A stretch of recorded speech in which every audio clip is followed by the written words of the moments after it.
Hi.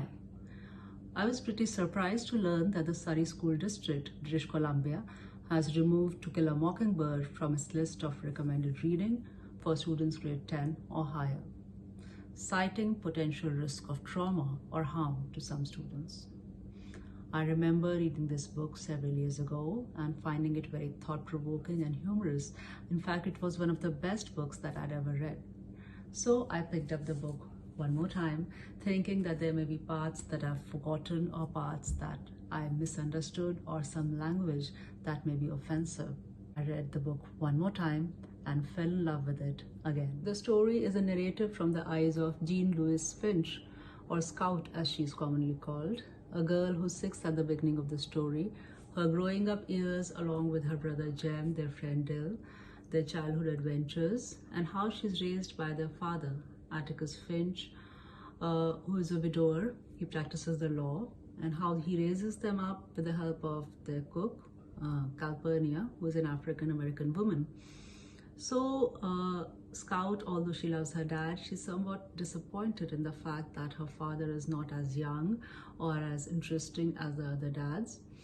It is much later that she realizes his heroism in attempting to save the life of Tom Robinson, a black man who is falsely accused of raping Mayla Ewell, a white woman, even at the cost of his family and his neighbors turning against him and his children.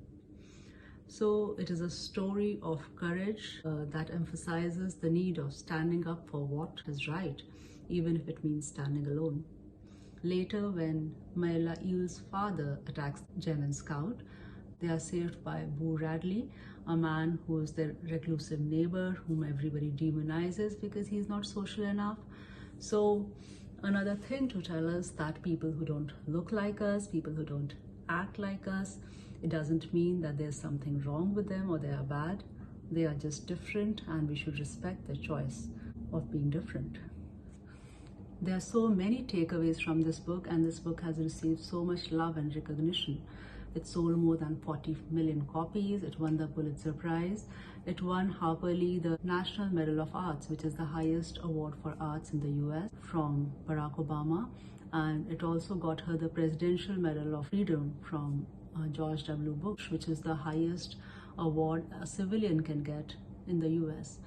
So obviously it's a great book, but a few places in the US and in Canada have removed it from the reading list or their curriculum, citing, trauma. This book is based on a similar incident in Harper Lee's childhood. So, it is almost a historical account. History is all about wars and bloodshed and exploitation. So, do we not give our children a correct account of what happened because it may traumatize them? Should they not know what happened? Somewhere I read that it shows a bad portrayal of the black people, the African-American people.